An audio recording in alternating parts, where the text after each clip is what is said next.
Welcome everyone to our webinar. We're going to get started here in a minute after everyone has a chance to enter our webinar space.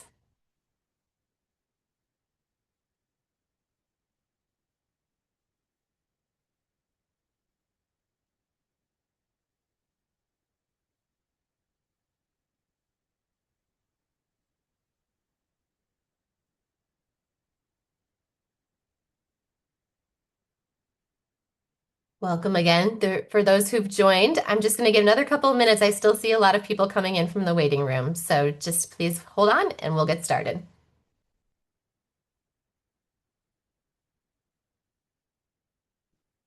Okay, time for us to get started. My name is Dr. Ashley Dare. I'm a professor in the Department of Fish and Wildlife Conservation at Virginia Tech.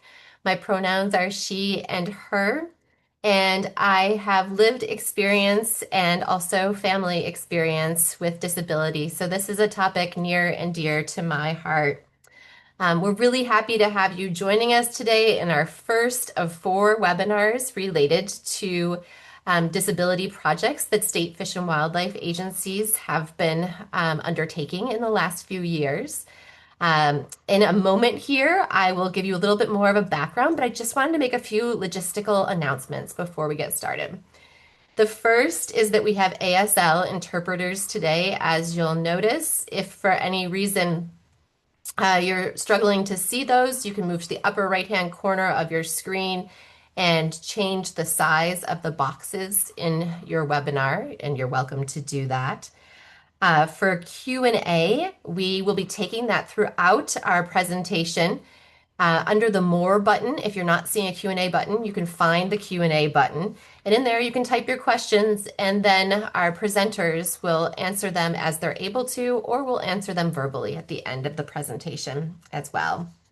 So you're welcome to share questions at any time. And then finally, if it would benefit you to have captions of what we're saying today, you can turn on the closed captioning under Show Captions. Again, that might be showing up under More for you as well. If you have any questions or if there's anything else that we can do to help with accessibility during the webinar today, feel free to put that in the chat and send it to the hosts and panelists. Thanks so much for being here. All right, let me tell you a little bit more about what we have planned for the day. Right, if you can advance. We are going to do a presentation about our case study findings. And those case study findings are based upon the report that we have emailed out to everyone who registered. And we're also going to share a recording of this presentation as well. And that case study has been conducted by Freya in this past year, and it's a great opportunity for you to hear more through the voices of people who have experience with an advisory committee. Then we're really excited that we have a panel with some members of the Accessibility Advisory Committee, as well as a staff member from Texas's state agency. So this is a great opportunity for you to hear from them even more directly than you will through the quotes that Freya has presented for you today. And then finally, there'll be a little bit of a wrap up and then a question and answer time for you to get any questions answered that you didn't have answered for you in a written form in the Q&A box. So that's our plan for today in terms of the format. And then moving forward here, I just wanted to give you a little bit of a background on our work. My lab at Virginia Tech has been collaborating with the Wildlife Viewing and Nature Tourism Working Group of the Association of Fish and Wildlife Agencies since 2019. It's been awesome to be able to work with them. I'm a social scientist who believes deeply in the importance of applied research. So we've been able to come up with projects that are of need and interest to state fish and wildlife agencies and work really closely with that working group and staff from agencies across the US in implementing our findings. So a little bit more about what you can find from the work that we've done if you'd like to check it out. First, we had a national and regional level study that we did with wildlife viewers. And the goal of that was to help enhance the relevancy and engage support from a broader constituency for state fish and wildlife agencies. Additionally, we did state level reports for 16 other states At the end of today's webinar, we'll be sharing a link to our website, and you can check all of those out if you're interested in learning more about wildlife viewers in the US and their relationship with state fish and wildlife agencies. Then in the next phase of our project, we not only worked with states to implement the findings of those results by helping a lot of them start projects with wildlife viewers in their state, but we also dug a little deeper into the analysis of those survey results and looked more at understanding wildlife viewers across the urban to rural gradient, with a lot of state agencies having an interest in how can they better engage urban audiences. So we also have a report available on that, as well as an associated webinar recording if you'd like to check that out. And then with the third phase of our project is when we started working with Freya, who is now a research associate in our lab and a wonderful addition with her background and experience as an occupational therapist. And so we worked more on disability and wildlife viewing. This was also the work of Dr. Emily Sinclair's PhD. And so she and Freya worked together to do a literature review of disabled wildlife viewers and and disabled recreationists, because in many cases there wasn't specific literature to wildlife viewers. And so that literature review is a great resource for anyone who's running any sort of program with disabled wildlife viewers or recreationists, and outdoor recreationists in general, about how to be more inclusive in your programming. And then finally, Freya and Emily worked together to conduct focus groups with members of the disabled wildlife viewing community and learn more from their perspective about what they would really appreciate seeing and what would support their participation in wildlife viewing. And that led then to this project, which has been a great opportunity for us to be able to learn more about and then now, through webinars, showcase the work of state fish and wildlife agencies who are taking the time and effort to ensure that their programs are inclusive of disabled wildlife viewers. And we know for state fish and wildlife agencies, as well as others in organizations, it can be helpful for you to be able to see how is it that this organization, somebody like my organization, has actually done this sort of thing. So that's the premise for this work. And now I'm going to turn it over to Freya, who's going to be leading today's webinar. Thank you again for being here, and I'll see you at the end for the Q&A. Thanks, Freya. Thanks, Ashley. Hi, everyone. My name's Freya McGregor. As Ashley said, my pronouns are she, her, and I'm a research associate working under Ashley in the DEA Human Dimensions Lab. I'm an occupational therapist, as Ashley mentioned, and my clinical background is in blindness and low vision services. I'm also a disabled birder, and so this work is particularly of interest to me on a personal level as well as on a professional level.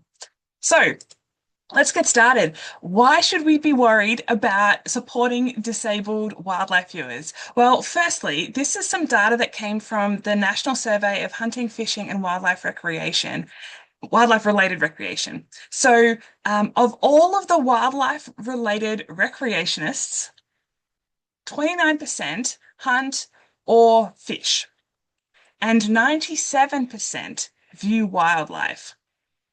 That's a lot. And that means that 26% of people who hunt and or fish also view wildlife, which means if state wildlife agencies want to be relevant, serving only people who hunt or fish excludes 71% of potential constituents who could be engaged with your agency. It also means that if we support wildlife viewers, we're supporting almost every possible wildlife-related recreationist in some way. That's pretty compelling data. If this graph looks interesting to you and you'd like to share it with people you work with, there is a PDF available on our Wildlife Viewing Toolkit website that you're welcome to download and share, print out, email. We will share that link in the chat for that website. It's the same website that I'm going to mention several more times because it's the same place where everything that we've created is housed that you can get hold of. So Ashley mentioned disability, and disability is a really broad concept. So I wanted to make sure to define it for you so that you know what we mean when we're talking about it today. It's any condition of the body or mind that makes it more difficult for someone to do everyday activities, such as walking or communicating, or to interact with the world around them. Really, really broad. We're talking about people who use wheelchairs and so many more people as well. And according to the Centers for Disease Control, 1 in 4 Americans has a disability. That's a huge proportion of the population. This is not a niche market. This is a totally normal part of the diversity of humanity. And if we're not meeting folks' needs with disabilities, we're missing out on a lot of people who could be engaging with our agencies. Another phrase that we have used in our research is accessibility challenges. It sort of means the same thing, but disability, that word is so stigmatized that a lot of people who, clinically I might consider a disabled may not identify as disabled. We're all allowed to identify however we like. So when we're asking survey questions, we want to make sure to capture the people that we really want to capture in that question. So accessibility challenges can be defined as the difficulties someone experiences in interacting with or while using the physical or social environment while trying to engage in a meaningful activity, such as wildlife viewing.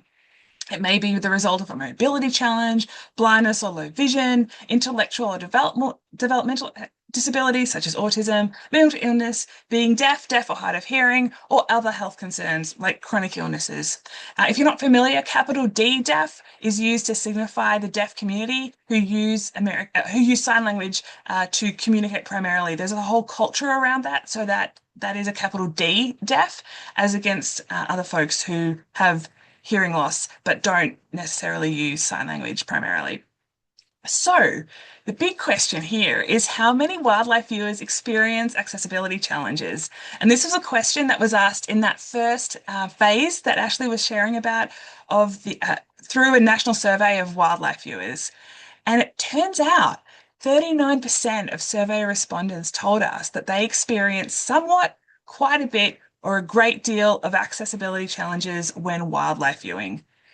That's a lot of people. We heard that the general population is 25% of people have a disability, but 39% of wildlife viewers are essentially disabled. Maybe it's because wildlife viewing is inherently modifiable and we can do it in so many different ways that we can often make it work for our own access needs. But this is a big, big number. So state agencies that want to be relevant to their wider community really need to be thinking about how to support this community to engage with them. Another big reason that agencies should be strongly considering how to best support disabled wildlife viewers is that access and inclusion is federal law. And in fact, there's 3 federal laws here that are particularly relevant. The Architectural Barriers Act, Section 504 of the Rehabilitation Act, and the Americans with Disabilities Act. And in a really brutal summary, these 3 laws can be boiled down to all facilities designed or altered with federal funds must comply with federal accessibility standards. You may have heard of a bathroom being designed to be ADA compliant. That's compliant with the 2010 Americans with Disabilities Act standards for accessible design. And also, state wildlife agencies as Title II entities must ensure that people with disabilities have equal opportunities to participate in all programs they offer. In this context, programs means things like bird walks or environmental education programs, but also things like getting out on trails, navigating through and engaging with the visitor centre, using the web page to apply for to book a campsite. They are all considered programs in this context. And so this is federal law, and this sounds a bit heavy-handed, but the 4 case studies that I've been exploring over the last year, one of them got invested in supporting access and inclusion because they were sued. The state agency was sued. So this is a real thing. And hopefully if you're trying to convince leadership perhaps that this is something worth investing in, you don't want to be sued. So these laws are for real.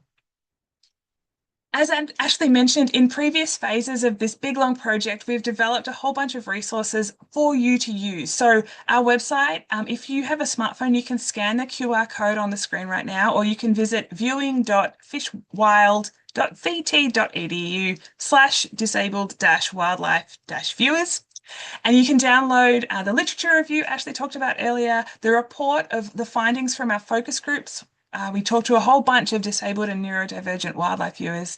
And if you have managers or yourself a bit busy to read a 40-page report, there's a couple of summary handouts that are on the screen right now that you can get hold of to boiling down information from the published research and guidelines about creating inclusive programs, wildlife viewing programs, about accessible wildlife viewing locations, and about what allyship or respectful engagement looks like from an individual and from an organisation, as we heard from the members of the focus groups of disabled and neurodivergent wildlife viewers. So please get hold of any of these, use these, they're there for you to use. And as Ashley mentioned, this last year and a bit, I've been exploring a few case studies.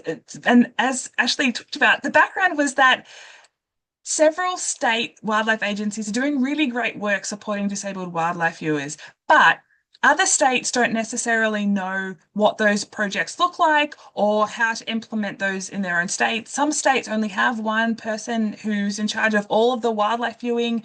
Some states only have one person in charge of accessibility, and that's really broad. And so they don't necessarily have a lot of time to explore new programs in an in-depth way. And so the idea was that I could explore those projects and create detailed case study reports and share them with you, which is what I'm doing right now, so we all can understand why these projects were successful, and you don't have to reinvent the wheel to create something similar yourself.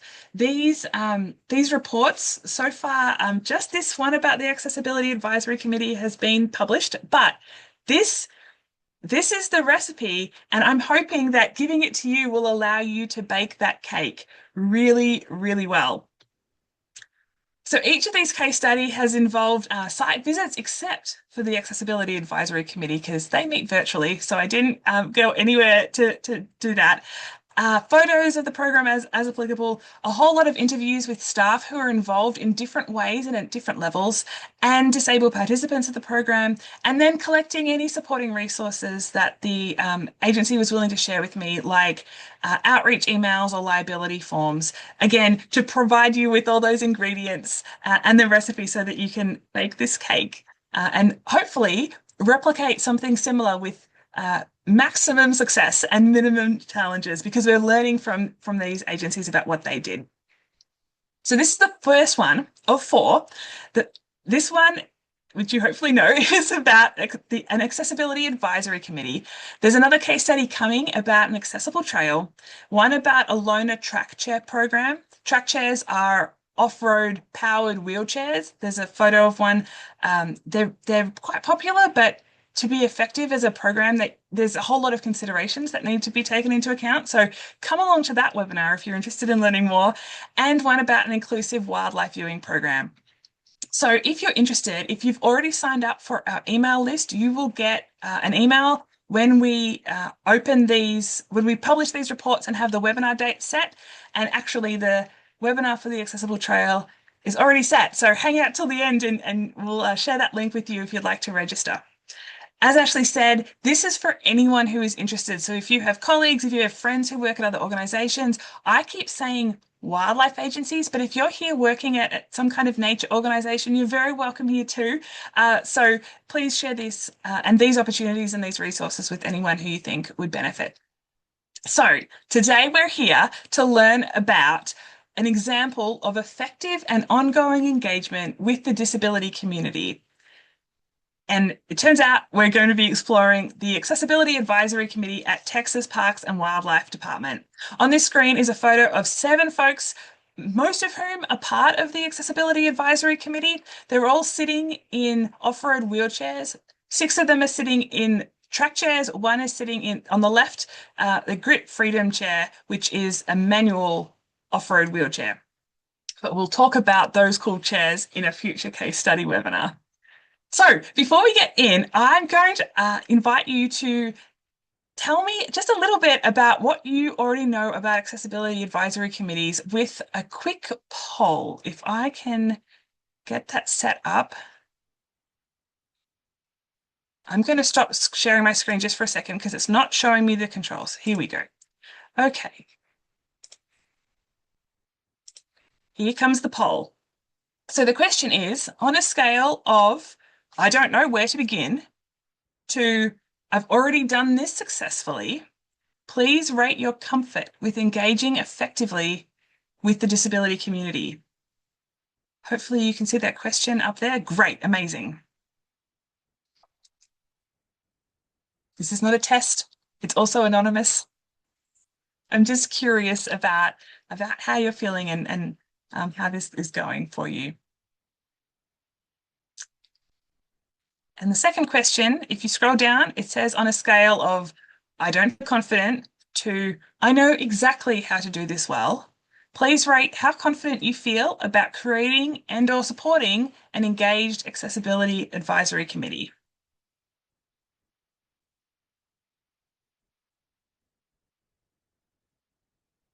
Amazing. Okay. I'll just give 10 more seconds in case you're still working through this.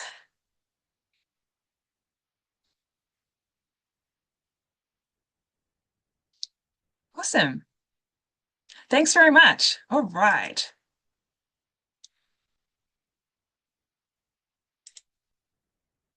And there's the answers if you're interested. It's interesting. So most folks are sort of in the middle somewhere about feeling confident with disability community engagement. All right, thanks very much. All right, back to the slides.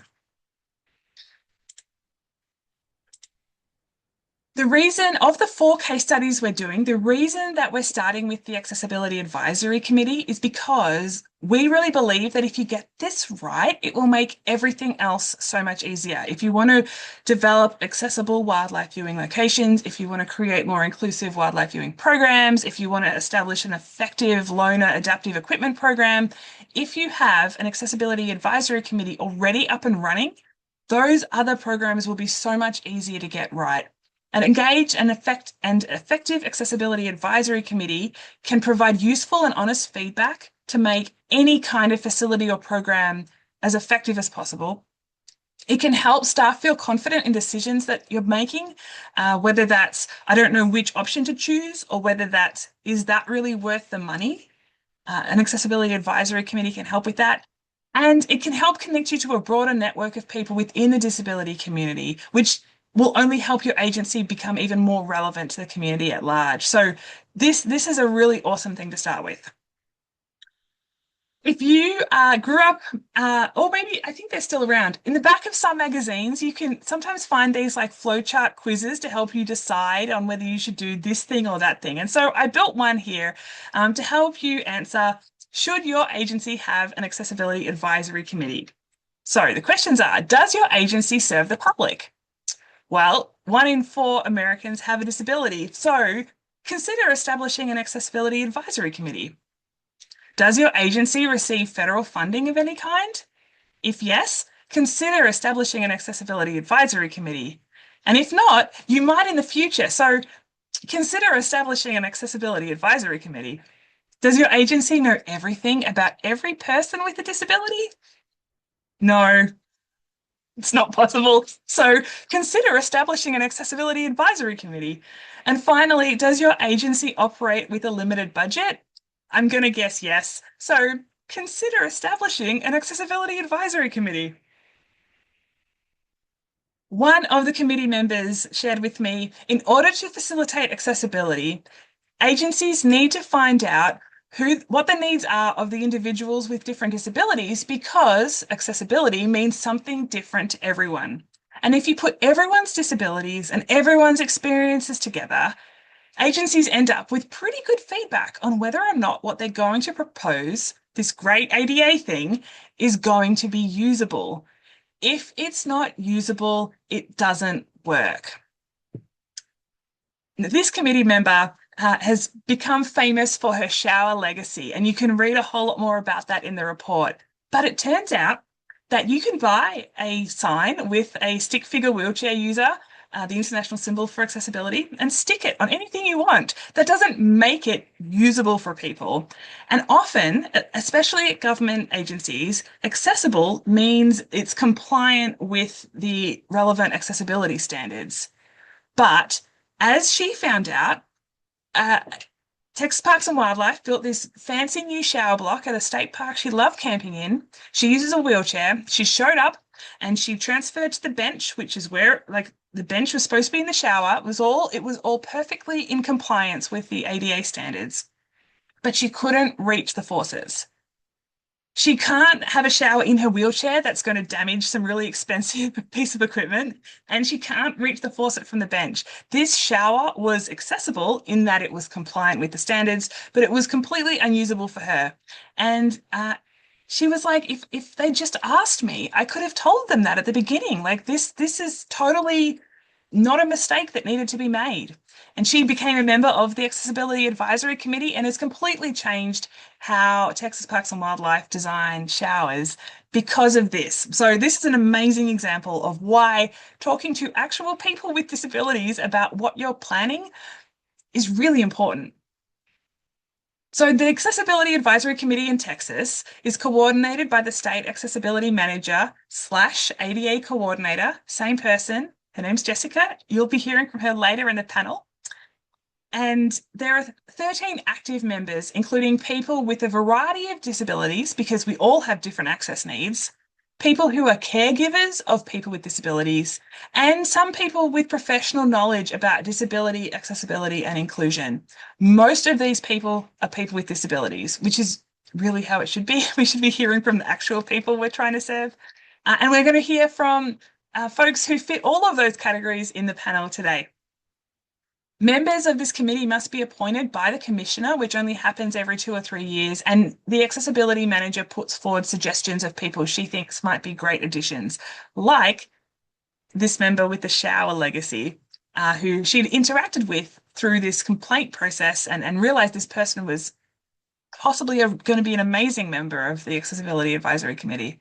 On this slide is a photo of one of the committee members. He's seated in an annual wheelchair. He's talking to a man standing up wearing a high-vis jacket. They're both looking out over a rocky plateau towards a forested ridge. They're actually visiting a new state park site that hasn't been developed yet, and they're talking about potential plans to make it as accessible as possible. So the Accessibility Advisory Committee it is interested in, supports any activity that Texas Parks and Wildlife Department supports. So that's wildlife viewing, camping, hiking, hunting, fishing, all of the things. They meet virtually 3 or 4 times a year for about 2 or 3 hours. As with most things, there's pros and cons with meeting virtually. Dig into the report to hear from the committee members and staff who support the committee about some of those pros and cons.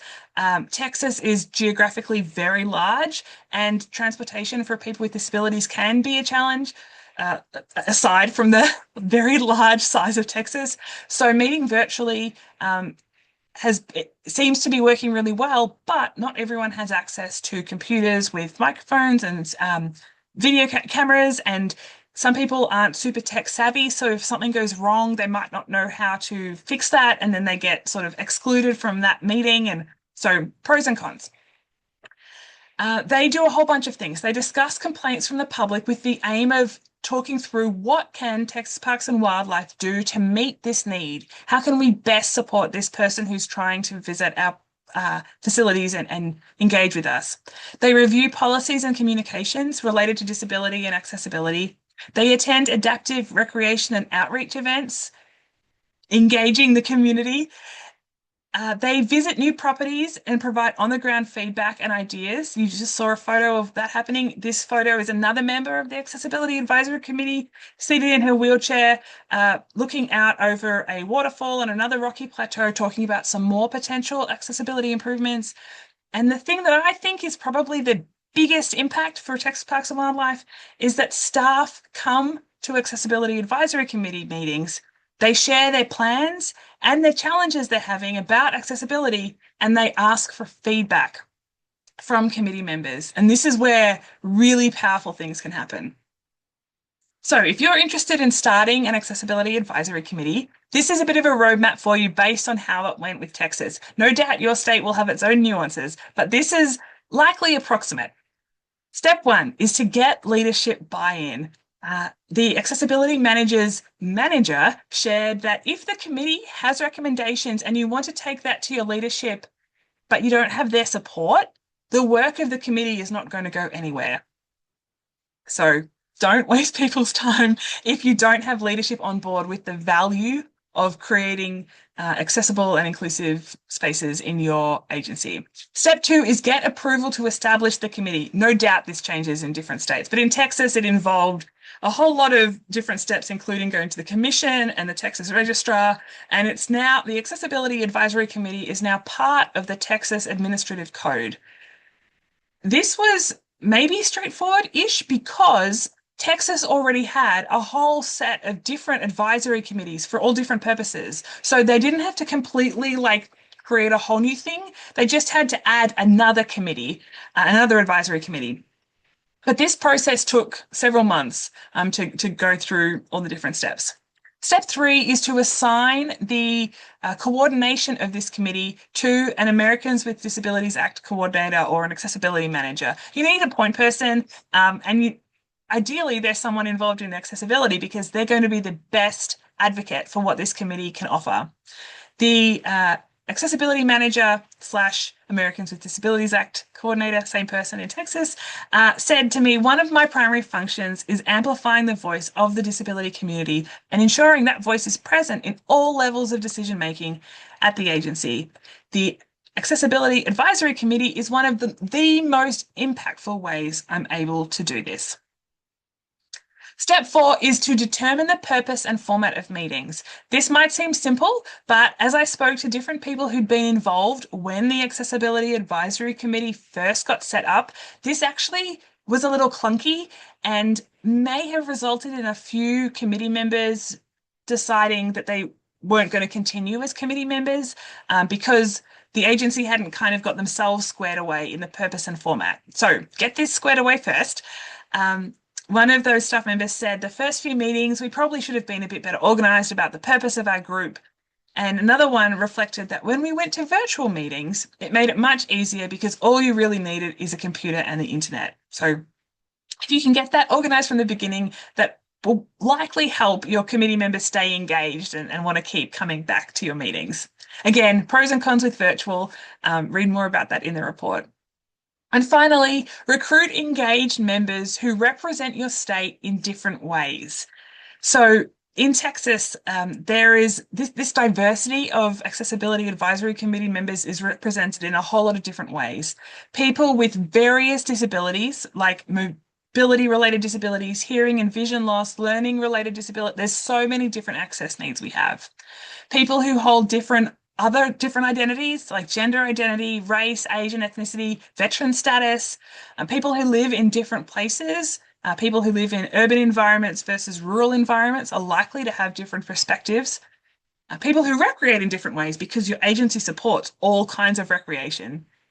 People who have different skills, knowledge, and professional backgrounds, because they're going to come to the committee with different approaches, different mindsets, different skills that will help the committee be as effective as possible. And if you can, people who are connected to disability organisations. There are heaps and heaps of disability organisations all over the US, and having some members of your committee who can go back to their community and say, hey, here's this idea. Do you think this would work for us? Or what ideas do you have that I can take back to the committee will be super helpful.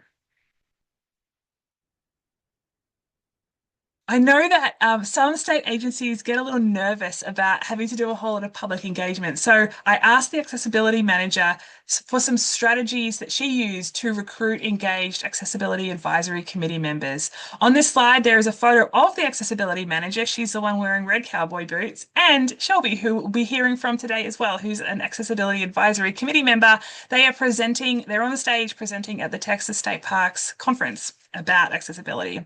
So some ideas: attend events that are held by the disability community and talk to people there. These could be events like conferences, adaptive sports events, and family support network events. You don't have to be presenting. You don't have to have like an official agenda so much as just showing up and chatting to people. If there's programs on recreation or spending time in nature, go to those and talk to people and ask questions, and you might just meet some really interesting people who could be amazing Accessibility Advisory Committee members. Make it as easy as possible to communicate with you. The accessibility manager in Texas carries business cards at all times. She has her email address and phone number because different people prefer to communicate in different ways. And she has a work phone and she encourages people to text her at any time, which there's a lot of people who would rather send a text than call you up. So amazing. It's easy as possible for people to ask her for ideas, to let her know about an access barrier that's shown up on a trail, all kinds of things that they can share with her because she's made it so easy to communicate with her. And engage collaboratively with people who provide you or your agency with feedback, complaints, or who have reasonable modification requests.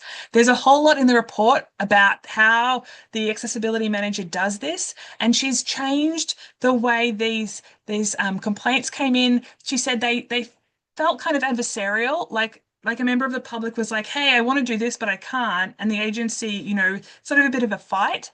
But what if you instead create an opportunity to collaboratively problem solve this, make it feel like a partnership? Hey, what would work for you? Would you be interested in coming out and showing me so that I understand better? Can we talk more about this? Here's this idea I have. Do you think that would help? And really working together on that.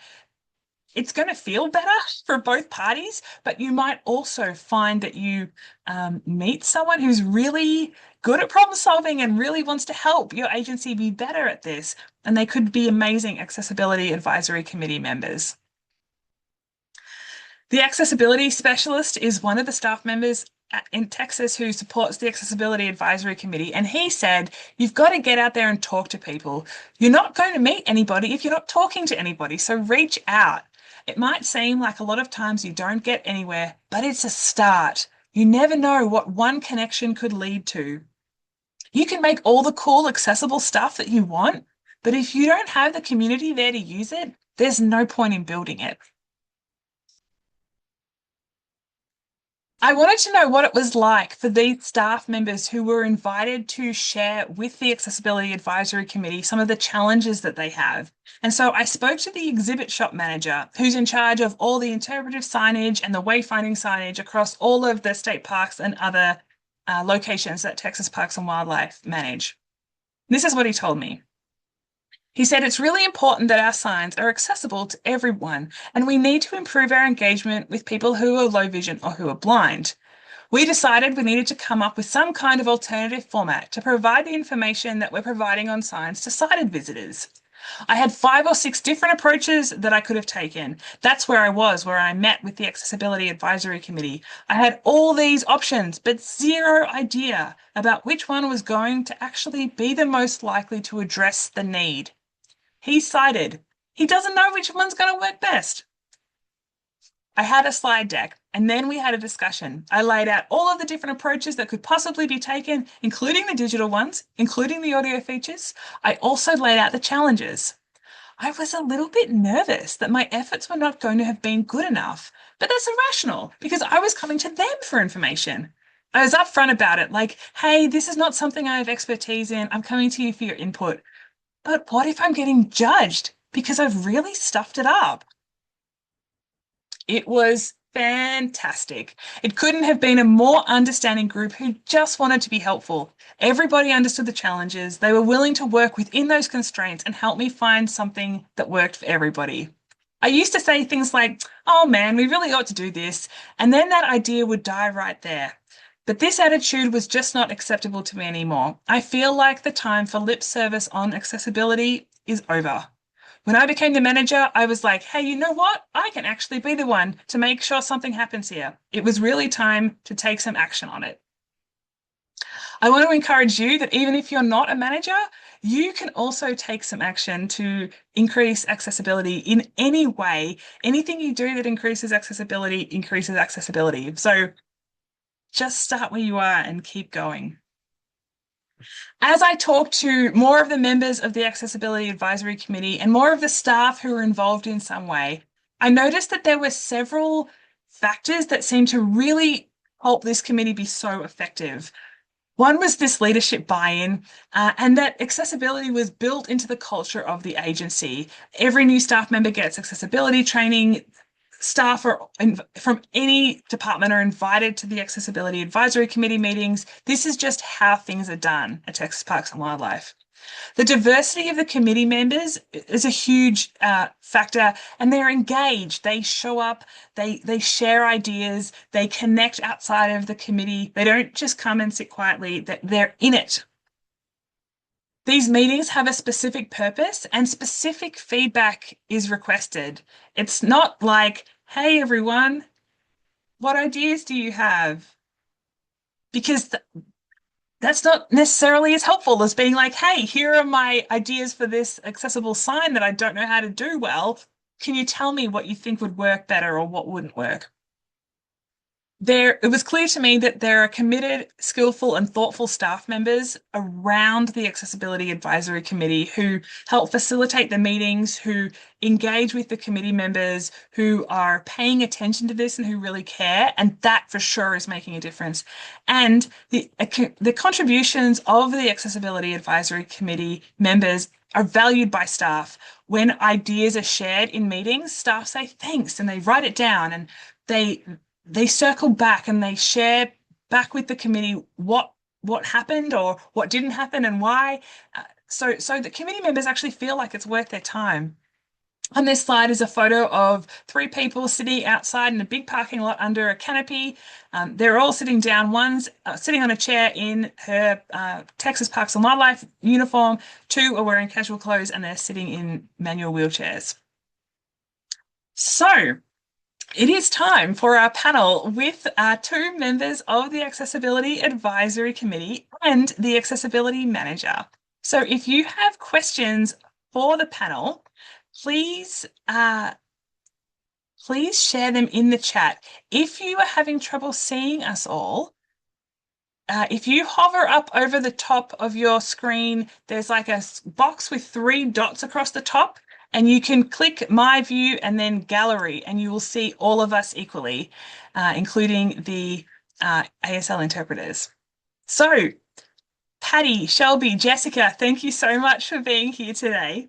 I'd like to first start with if you could introduce yourself with your name, your pronouns, if you feel comfortable, and any information you wish to share with us about your access needs in the outdoors. I'll start with Shelby. All right. Thank you for having me today. My name is Shelby Davenport. My pronouns are she, her, and I live in College Station, Texas. I am a individual with a disability, and I am so excited that I get the opportunity to serve on the Texas Parks and Wildlife Board and bring my expertise to the table and what I see needs to happen and what is not happening right now, but what I can do to help push that forward. Thanks, Shelby. Patty. Hello, I'm Patty Bonin. My pronouns are she, her. I am a mother of a sweet little 8-year-old rambunctious child. I'm one of the caregivers on the board that represent the children. And from a parent standpoint, I am also an educator, environmental educator. I work at the Houston Arboretum, where I've been here for well over a decade. And I am in the Houston area. So I come from a little bit different background where I have a lot of family members who have disabilities. And then we have our son, and we're trying to see how we can find a place for him to fit in nature with our wheelchairs and all of our medical conditions that we have when we go places. So Yeah, I'm very excited to be with y'all today, and I absolutely love this committee. So if y'all have questions, please ask them. We'll be happy to answer anything you got. Thanks, Patty. Jessica. Hi, everybody. I'm Jessica Burke, and I am the Accessibility Manager and the ADA Coordinator for Texas Parks and Wildlife and the liaison from the staff with the Accessibility Advisory Committee. I've been in this role 4 years. I'm a recreational therapist as well. And this is, Freya mentioned it earlier, but this is absolutely the most rewarding part of my job is getting to work with the AAC. Amazing. Well, thank you for being here, y'all. So could you tell me, what does accessibility in the outdoors mean for you?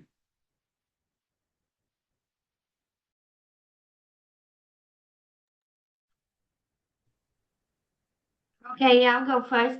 So I love being outdoors. I love traveling and going with my mom. We have attended several parks in Texas as well as outside of Texas. And the outdoors it's just comforting to me. But due to my disability, I have a physical disability, and I am able to walk without any assistance. Thank you, Jesus, that I can do that. But I have noticed that my balance has been off. This is a progressive disease that I have. So I have noticed more challenges arising.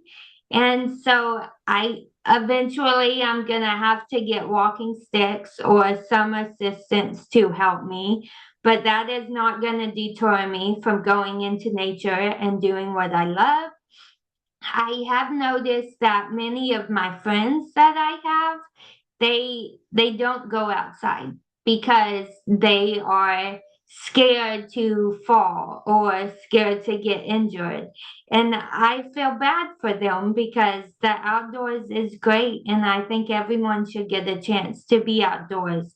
So with me personally, I know my limits and I know that I need to take walking sticks if I go hike again. But I just love being outdoors, and that's where I find my joy.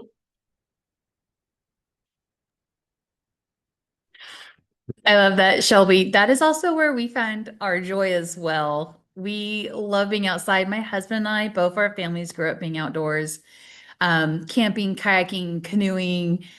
We did 60-mile canoe trips down the Pecos River when we were in school, and we absolutely loved it. And that had always been our plan for when we started our family and had our kids, was we were going to continue our camping and hiking.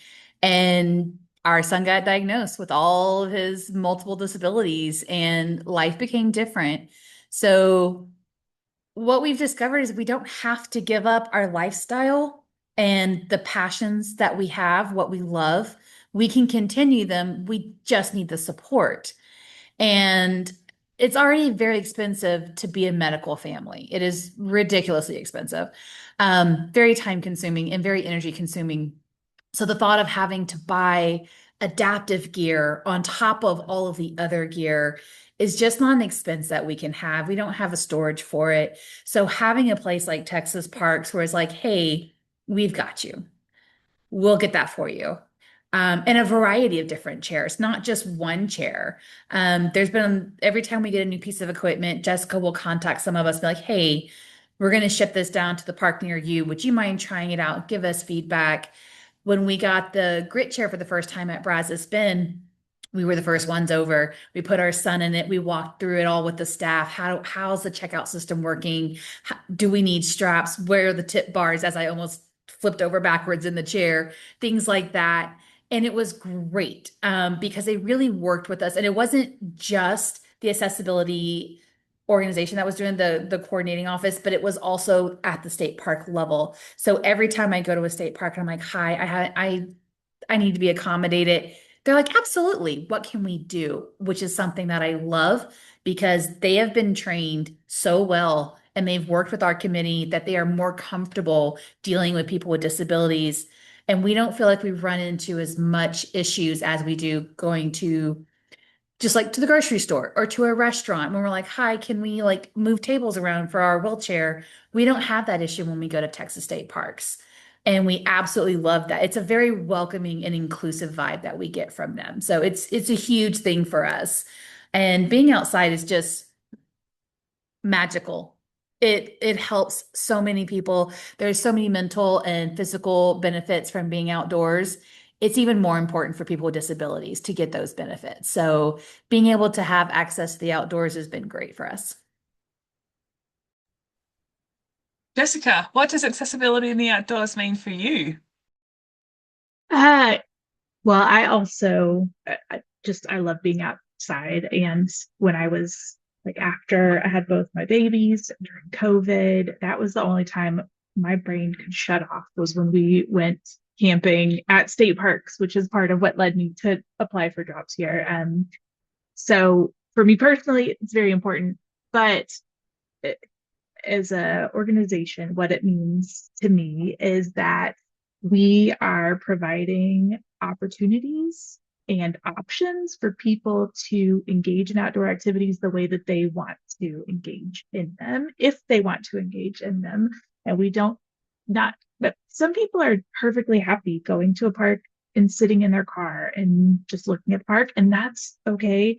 We want to meet people wherever they are. If that's how they want to engage with the park, that's fantastic. What else can we do to engage them from where they want to be? But if they want to get out and hike on a trail and it is not level, what are some tools that we can provide? And then we want to make sure and give lots of information about all of those options so people can make informed decisions on their own about how they want to engage.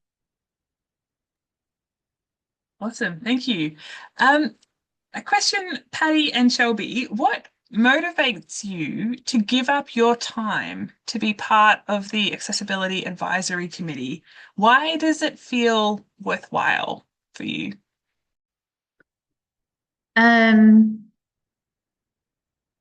Honestly, is just getting outdoors. My son loves being outside. He is a sensory seeker. He loves the wind in his face. He loves crunching leaves and eating them, even though I tell him not to. He likes picking up sticks. He likes seeing the butterflies. He is listening for the birds and trying to find them. Um, it's just a completely different experience, a natural experience. And it's also a calming experience. He has a very busy, overactive brain, and sometimes he just needs that calmness. So, going outside has just been amazing for us. It's a very healing, it's active, but it's also healing at the same time. Yes. So I chose to be on this board to give my input. And I feel like the people with disabilities have a more powerful impact because we are the ones who know our limits, like I said in the beginning, and who can can test it for everybody else. I hate to say the word guinea pigs, but that's kind of what we are. Um, and also, I I want to help the people who come behind me, like Patty's son. I want to help the younger generation. I want to be the one to say, okay, this needs to be fixed for this person. I have a friend who I just recently met who is in a wheelchair. And I thought things were accessible for me because, like I said, I can walk and I can get around places. Yes, I still stumble. But having someone in a wheelchair who you want to be with all the time and seeing that they can't do things like you can do, they can't get around places, that hurts. That hurts me because I'm like, why is this even there? I mean, come on, we need to make it okay. But it really has opened my eyes because, like I said before, I am getting to where I need a walker or I need sticks to walk with. And so I feel like I can be the voice for not only myself, but for the people who come after me and for my friends. Thanks. Shelby, Yeah, amazing. I absolutely love that. I think one of the important things is to realize that not everybody has a voice or is able to advocate for themselves or for others. And as I had mentioned before, disability families, medical families tend to be very busy. And so adding advocacy when you're already advocating at school and advocating at the doctor's offices and everywhere else, having to also advocate for recreation is a lot. And so being able to do this not just for yourself, for your family, but for other people out there, I think is a huge deal. So me advocating for someone with vision impairment that I may not know is just as important as me advocating for my son at the same time. Yes. Thank you. Thank you both. Yeah, leaving it better for other people. Totally hearing that there. Jessica, in what we heard a quote from you already that I read, but in what ways does having the Accessibility Advisory Committee support you in doing your job? Uh, so I really try never to make a decision without having at least some semblance of an idea of what folks from our committee are gonna would say or how they would guide that decision. And so it can help slow down big decisions that people are trying to make quickly to say, hey, let's take just a pause and let's ask the advisory committee. I can email some people right now and get an answer. And by doing that and having the culture and the agency, people know what the committee is, they respect it, they will stop and get the feedback before we move forward. I just um there were there was some discussion about like a theme for a conference and what this theme was going to be and if the language used was going to be offensive to anyone. And I had my opinion, but I don't want to be the only person to speak on it from a disability perspective. And so I was able to email a few people and ask them, what do you think? And with their blessing, it's going to be fine. And I can feel really confident about saying, this group feels like it's going to be okay to use this if you make sure that you're using it in this context. So I'm being vague because the theme hasn't been announced yet, but I don't want to steal anybody's thunder if they're on this call. But having the backing and knowing like, hey, we have got to make these decisions with the community and not for the community. Because when we have historically made decisions for the community, we've gotten it wrong. And we're still going to get it wrong. In this community that this is a sample of a much larger, broader community. In this, we'll get it wrong too, but we will continue seeking out voices using all the other information we receive, all the feedback we receive. But really, that's it, is knowing that at the core of what we're doing is not just one person's voice or a group of people that think they're an experts, but people that speak on behalf of larger communities. Amazing. Yeah. And disability is so broad, right? So one person only has their own lived experience, but when you can tap into a whole committee of folks with all different lived experience, it's going to make for a much richer recommendation or decision that is made at an agency level too. Yeah. Thank you for sharing.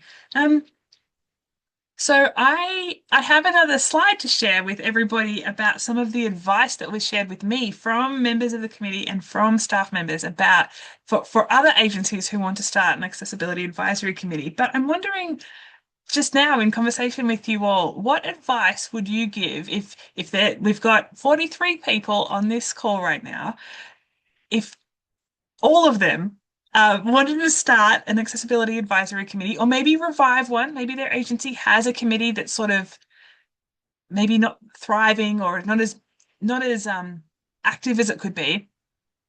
Is there any advice that you would give folks listening right now about starting or reviving an accessibility advisory committee? My advice would be to make sure you're listening to a bunch of different communities. Don't just reach out to the autism community or wheelchair users. Make sure you have a variety. That's one of the things that works best for our organization, our committee, I mean, is that we have different ages, we have different backgrounds, and we have different disabilities. And so all of those experiences come together for some really unique viewpoints. So that would be one of my biggest suggestions. And then also making sure you have good leadership buy-in. If your leaders aren't helping you at your agency, if they're not actively promoting you and, telling the other departments, hey, you really need to get with this committee. If they're not giving you that kind of support, it's not going to work as well. I would kudos off of what you said, Patty. So my personal feeling being on this accessible committee, I feel like I'm seen. I feel heard, I feel valued. And many of the committees I am asked to be on, they just have to check a box. So I'm just a box that gets checked. And I don't appreciate that because myself, just like any of you, I have a voice. I have something to share. I want to be heard and seen. And so being on this board, I thank all of you members who are on this board and the leaders, because this is a board that makes everybody feel comfortable and valued, especially those with lived experience. And so my advice to anyone who wants to start a board or who wants to revamp their board is to, like Patty said, open it up to everyone, not just those, not just that little clump of people with disabilities, but to everyone with lived experience, because we are the ones who, and I'm not saying this to brag or anything, but we are the ones who have the physical ailments and have the needs. And so we want you as the experts to listen to us and to maybe change that. And like I said before, if it doesn't change for me, that's okay. But if it changes for the person behind me, then all the better. I feel like I did something to contribute. So if you are wanting to start a board, I just say make everyone feel comfortable, make everyone feel seen and feel valued, and ask us. There are some people with disabilities who don't chime in because they have been so talked to negatively, and they feel like they can't speak up because they will get shut down again. Well, just ask us. Make people feel like you are really curious about what they have to say, and then also praise everyone in the committee, not just the people with disabilities, but every member. Praise them, end on a good note, end the meeting with praise and thank you for your feedback. And if you have any more questions, get back to me, or if you have something else to share, please reach out. So those are my suggestions. I know I harped on probably all of the things, but that is what I feel. I know it's so nicely done, Shelby. Thank you. I have the best committee members, so I'm just so appreciative. I was writing down notes so I wouldn't miss them, and these are said in the report, but just if I got to pick the things I felt were most important, would be start somewhere. So even if you only have 4 connections and 2 of them are deaf, and you've just got to start somewhere. So you're not ever going to have the perfect blend of people and one person from each community. You have to start somewhere. But then you can do very intentional recruiting. So I met Shelby at a conference that I went to, the Texas Advocates Conference. That's where we met, right, Shelby? Texas Advocates? Yeah. And I went with the intention of finding people to be on this committee and was talking to folks, and we just clicked. She was telling me about about camping and going to state parks, and it felt like a really great connection. I have also, I'll be out at events doing outreach, and I'll talk to people, and just the way that they give me feedback about ways that we could do things differently, I will hear in that this could be a really good person for our committee. And I'll ask them, hey, if you ever are interested in this, please let's connect. And I'll take their information. And I may not be the right time for them right this minute, but in 2 or 3 years, I've got that contact. So I have a whole email folder of potential candidates for the committee. And then, like Shelby said, once you get folks on the committee, you want to make sure it's worth their time and make sure that if you're bringing in other staff members to present on something, that they're not just coming in and talking at the group, but that they are engaging with the group and actually seeking feedback and listening to the feedback. And then the last note is to I love feedback. I love hearing what I could do better. And so always just accepting feedback is a gift, and looking at it that way is an opportunity for improvement. And when we have a community member that gives us a whole lot of feedback, that's such a great way to engage right there. So we've gotten our members from all different types of connections, but a lot of them do come from somebody that's written a letter or an email to share something about an experience that they had that was not optimal.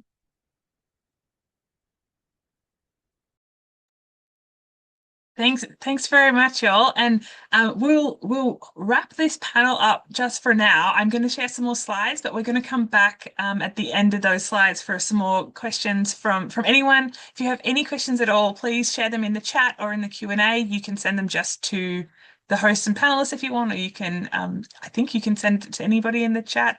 Glad to take any questions you have for any of the panelists or for myself, but most likely for the panelists in a short moment. So thank you three, and we'll be back with you shortly. So I'm going to go back to sharing my screen. Here we go. So we wanted to have a look at some of the recommendations that the focus groups that we held a couple of years ago of disabled and neurodivergent wildlife viewers, what their recommendations were and how that compared to the way that the Texas Parks and Wildlife Department run their Accessibility Advisory Committee. So the first recommendation from the focus groups was to consult early and often with a variety of disabled wildlife viewers as an agency. And as you've no doubt heard today, that's definitely happening through the Accessibility Advisory Committee. It's an amazing avenue, and it includes people with various access needs and perspectives. So you're getting different people's preferences, different values, different needs being heard in that committee. The focus groups also recommended that state agencies embed disability inclusion throughout the organisation, not just have like one person be the champion of it. If that's you, if you are the one person, amazing, keep going. You're so needed. But ideally, the agency would have this as part of the culture, and everyone would just be on board with why it matters to create accessible and inclusive spaces. The Accessibility Advisory Committee in Texas is supported by leadership. They're totally on board, and staff throughout the department are invited to engage with the committee and show up and ask questions and seek feedback and work through challenges together. The focus group wanted agencies and individuals to not assume that you know all the answers. And we just heard a little bit about that from the panel there, and to stay flexible. Disability is very diverse. Things are often changing. Language changes. Legal requirements change. We're just in a couple of days about to have new legal requirements for accessible digital products, which is definitely outside of the scope of this webinar. But if you don't know about that, have a Google. But things are changing, and we can't know every single thing about every single person with a disability. It's just not going to happen. We're all different humans. So having this open mind and being open to new ideas is going to help you as an agency be as effective as possible in engaging with this community. The Accessibility Advisory Committee does this, especially demonstrated by having staff from all these different divisions coming to the committee to seek feedback and solutions for challenges that they're facing.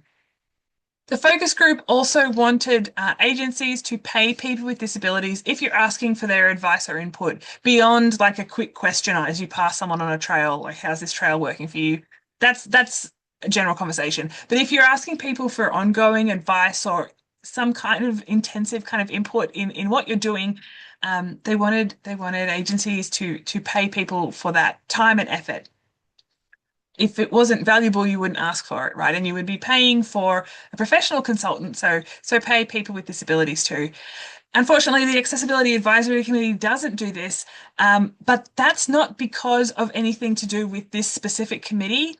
This is because the way that all the advisory committees at Texas Parks and Wildlife were set up, almost all of those other members are paid by their full-time job to participate in those advisory committees. So there's no reason, like Texas Parks and Wildlife doesn't need to supplement that. However, with the Accessibility Advisory Committee, most of the members are actually using their own time to show up at these committee meetings, sometimes even having to take time off their paid job to show up at these committee meetings. So this is not within the control of the accessibility team, but best practice is to compensate people for their time and labour. So if you can, please do that. We've already heard some amazing advice. I'm going to repeat a little bit of it here, but a couple of things that I noticed in talking to folks was this idea of how you can make sure that the Accessibility Advisory Committee feels like a collaboration with your agency rather than people who are angry and people who are defensive. That doesn't really get us anywhere. So begin where you are and keep going. Anything you do to increase accessibility increases accessibility. Just keep going. If you don't start or if you don't keep going, nothing will ever change. Something that Jessica does with new committee members is that she shares expectations up front. Things like, how often are these committee meetings and how long do they go? Tell us that so that we know, is this every month? Is this every quarter? Is this a whole day? Is it 2 hours? The different commitments. Tell people what you expect of them in terms of how much they engage. Do you want them to be vocal or in the chat in a meeting, like sharing all of their ideas? Because some people are naturally shy, or, if they're new in this space, they might not feel confident in talking up. So if you want them to speak up, tell them that. Also, let them know about if there is an honoraria available. If there isn't, tell them that too. Just be transparent and honest upfront. It means that they don't have to then be in the awkward position of asking you or hoping that they might be getting compensated for this. And also tell them upfront if you have any expectations of them spending any of their time outside of committee meetings supporting this effort. Texas Parks and Wildlife, as we saw in some of those photos, some folks are invited to visit on-site new parks for new developments, speaking at state parks conferences, going to adaptive outreach events. They're all things that happen, testing out new loaner equipment. They're all things that happen outside of committee meetings. And if you expect your committee members to do that, you've got to tell them that, because it's more time than just showing up to a meeting. Or perhaps you have this as an opportunity where you invite people to participate if they have the time and the energy and the availability to do that, but you don't expect it of them. Just tell people, be transparent so they know what they're getting into. Provide new members with an orientation to the agency as a whole and how this committee runs. What are some of the norms, who's in this group? Do this one-on-one, ideally, as a new person is joining, so that they're prepared. It'll help you build rapport with them if you're the primary point person, but also help them feel more comfortable when they slot into this committee. As Jessica mentioned, invite staff to collaborate with, not talk at the committee. And I heard stories that early on, as this committee was getting started, staff would come and just be like, we're doing this. And the committee was like, okay. Like there wasn't anything to do with that, versus saying, we'd like to create something like this. Here's what we've done the research on. What's your perspective? What are your needs? What's your advice? What would work for you or what wouldn't work for you? Collaborate with the committee. Then the committee members will actually have something, they'll be invited in to offer something, and they'll be as effective as possible. Value members' contributions and show them the outcome of their feedback. As I said earlier, I attended one of these committee meetings just to watch as a fly on the wall what went on. And every time someone shared something, they were thanked. No one was defensive. They were excited for getting this feedback. And then staff members, like the exhibit shop manager, circle back. They come back to the committee and they say, hey, last time I was here, we talked about this and we landed on this idea. I want to let you know what I've done with that sense. We're at this point in the process, thank you so much. That helps people know that their ideas and their effort is actually really helping and being used, and not just being listened to and then ignored, because that doesn't feel that good. And as we touched on this too, but receive feedback with gratitude, not defensiveness. If someone is giving you feedback, it's because they think it's worth their time investing in you, because you will do better, maybe, if you get this feedback. So the fact that someone's offering you feedback, whether it's in a committee like this or whether it's a complaint you're receiving from at the agency level, this is actually an opportunity for you to learn something new and reconsider the way you're doing something. If staff are sharing to the Accessibility Advisory Committee and a committee member shares an idea that the staff member never thought of or doesn't like, being defensive about that is not how you collaborate effectively. It's just say thank you. And keep an open mind. Don't be afraid of challenges. No doubt there will be challenges, but they're important to keep working through and keep learning. As Jessica, the accessibility manager, shared with me in our interview, she said when someone internal comes and sits in on our meetings, they're like, oh my gosh, I never considered this. I never thought about it from this perspective.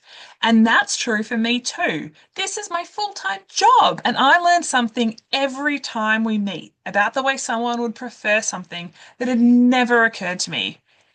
You can't know every single thing about disability because you don't know every single thing about every single person with a disability. It's just a fact. So keeping that open mind and willingness to learn is going to be the best way that you can engage with this community. We heard some advice already, but in case there were things that weren't mentioned, I wanted to make sure to have this slide. If you're about to start an accessibility advisory committee or revive one or expand one. Maybe you only have an accessibility advisory committee for hunting and fishing or communications, but you want to make it broader and more agency wide. Don't pay lip service to accessibility. Take some action. There are people out there who can help you. You just have to be open to getting their feedback. If you're a bit far away from actually forming a committee, develop relationships and talk to people. As Jessica said, if you just know 4 people, that's 4 more people than you would have had to give you ideas earlier. So start there. You have to be selective about who's involved. Really choose and engage people who you think are going to be committed. Lots of people with disabilities have limited capacity, limited time for all kinds of reasons.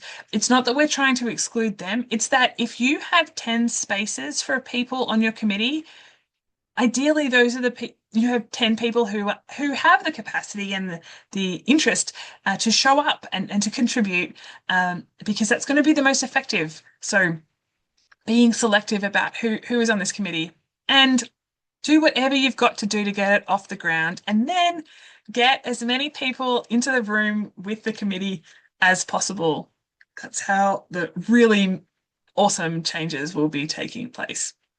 So I have another poll for you. I would really love if you would be willing to answer these questions. Here we go. Oh, hang on. I just shared one poll and then none shared it. That's really confusing. Okay, let me try that again. Here's the second poll, but it looks really similar because it's the same questions. So I would really love to know if On a scale of I don't know where to begin to I've already done this successfully, please rate your comfort with engaging effectively with the disability community.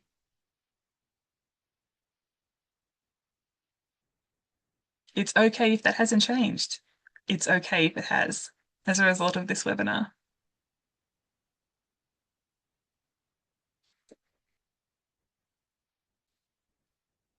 And the second question is on a scale of I don't feel confident to I know exactly how to do this well. Please rate how confident you feel about creating and/or supporting an engaged accessibility advisory committee.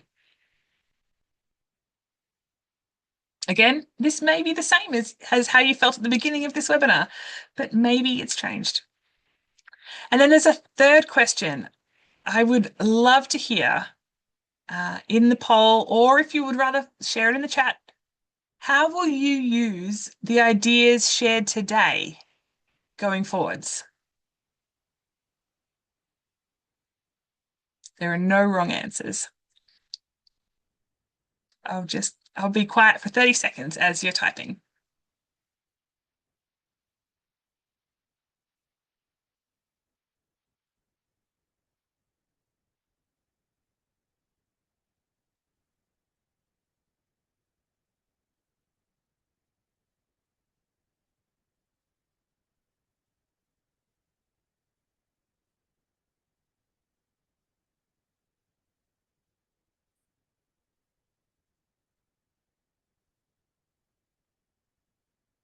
Okay.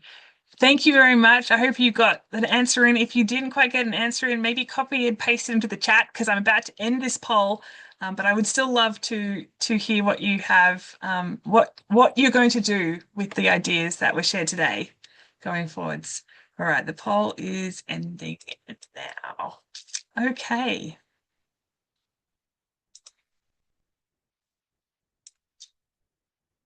All right. And back to the last couple of slides. So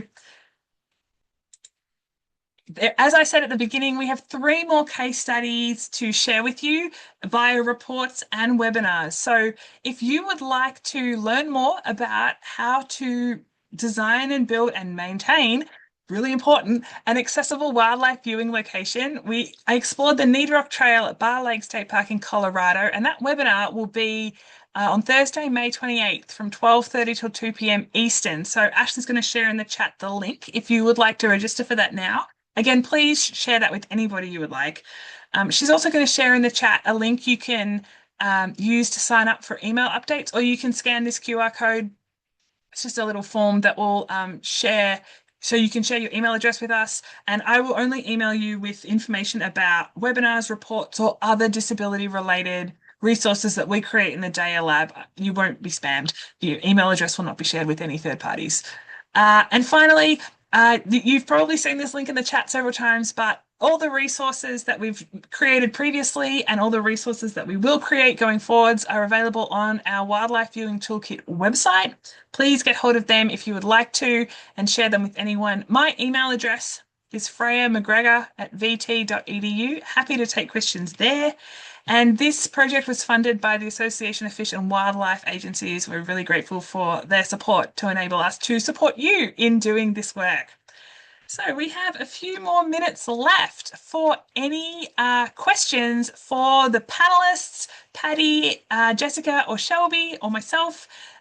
Please share your questions in the Q&A or in the chat if you would like, and we'll be glad to answer anything that you have.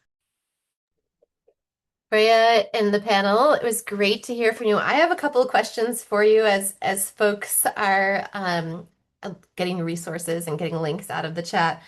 I'm interested to hear from Shelby and Patty. From your perspective, what have been the most interesting requests that you, or most rewarding requests that you have gotten from Texas Parks and Wildlife that you've gotten to weigh in on? I think it can often be hard for us to envision, like, what are the types of things that we should be asking or could be asking the disability community about?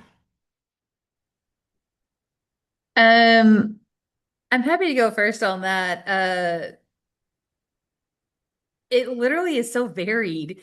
We did get to meet with the game wardens who were coming up with a card that they could carry with them that people could point to request a sign language interpreter or to point out if they had autism or if they were nonverbal or anything like that to aid in communication with people. And I really liked that. And it's it's like little, it's big things like bathrooms and showers and campsites, but then it's also little things like we just got an email about a knob that's going to be on a wheel, and I was like, I don't have anything to say about a knob, and then it turns out I actually had things to say about a knob. Um, but it's for an interactive exhibit, and I was sitting here at lunch, and I'm in my mind trying to picture this wheel and the knob that's going around. And I'm just sitting here doing this motion, and they're like, "Are you okay?" And I'm like, "Yes, I'm picturing a wheel with a knob, and I'm deciding if it's accessible. That's what I'm doing right now." Um, Fire pits was another one that we've had. So some of it is physical camping or kayaking launch, but it's also interpretation. It's also programming. Um, what do we prefer as far as, touch tours, or if they're doing an outreach event and they are going to set up a sensory tent, what are items that are good for a 2-year-old versus a, 40-year-old who might have intellectual disabilities? It really does run the gamut of all different kinds of things. So it's a very wide range of things. You never know when you open an email from Jessica what's going to quite be in it. It's kind of exciting. Thanks for telling us a bit about that range. Shelby, do you have any other examples of things you've been asked about that you think would be useful for people to see as examples? So, the grit chairs, I I think that was a fantastic idea because when I go to the beach, and I love the beach, that's my happy place. But walking on the sand for me is awful. And I will tell you, every single time I fall, I mean, I get back up again and I keep going, but I fall because it's so hard getting to that sand. So I tried a grip chair. Like, I didn't tell Jessica this, but I went down and I got a grip chair because I said, okay, no more walking on the sand. So I tried one, and oh my gosh, that is super fantastic. Also, I went to a part that we were talking about in the committee. I can't remember what park it was, but they said something about how the bathrooms were this tiny and they weren't big enough for like wheelchairs or people who use walkers to get in. So, matter of fact, my mom and I were traveling somewhere and we stopped at that exact same park. And I just wanted to see, okay, I know they said that this was done, but I have to see it for myself to make sure. And matter of fact, it was. So, with that being said, everything that we as an advisory committee talk about gets done. And I love that because not many committees, when they talk about something, does it get done. And I'm like, what the heck, guys? What's going on? So I love this. And people bring new ideas to the table. Like, I'm gonna go out with my friend more who's in a wheelchair, and I might get new ideas to bring back to the board. And so that's really exciting, and that's what I have found that works for me and others. Thanks so much for sharing that, Shelby. It's good to hear you emphasize that it's just so rewarding to be part of a committee and makes you want to be part of that committee when you see those things that you're providing advice on actually have action taken on them. I see we're running out of time here. Just one quick question for Jessica. You have a position that not every state agency has, especially not agencies that don't have a parks agency along with wildlife. Do you have any suggestions for what sort of positions or who are the types of staff that could still make this happen or who they could reach out to or other resources? Yeah, we serve the whole agency, not just state parks. And that includes our wildlife management areas, our law enforcement offices. And so we have a champion in each of our divisions. And some of those divisions, it's more facilities heavy because that is the primary focus on accessibility for right now. And so I wouldn't say it's necessarily one job title, but it is one person who is excited to do the work and the champion for the work. And if they have a background, that makes it easier. But if they don't, there's so many resources available to get at least started on the journey. As far as like the ADA National Symposium is this summer. There's a virtual event, and you can go in person, and that's the best experience you could get going in person and meeting people with disabilities and hearing them talk about why we have certain standards set certain ways and they help develop them. And you just can't beat that. But we do end up working with every facet of the agency, from communication to interpretive services to, I mean, you name it. But I think more importantly is the passion for doing it, than maybe the job title. Thanks so much, everybody, for your perspective, and thanks for calling out that great conference that folks, the ADA National Conference, that folks could go to too if they want to learn more. And then, of course, Freya's been producing all these amazing resources like this case study that folks can take advantage of the insights that Freya has compiled from Texas Parks and Wildlife, but then also the 3 upcoming webinars and reports. So stay tuned for those.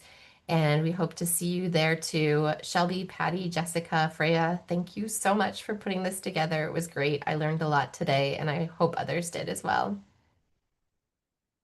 Thank you. Thank you, guys.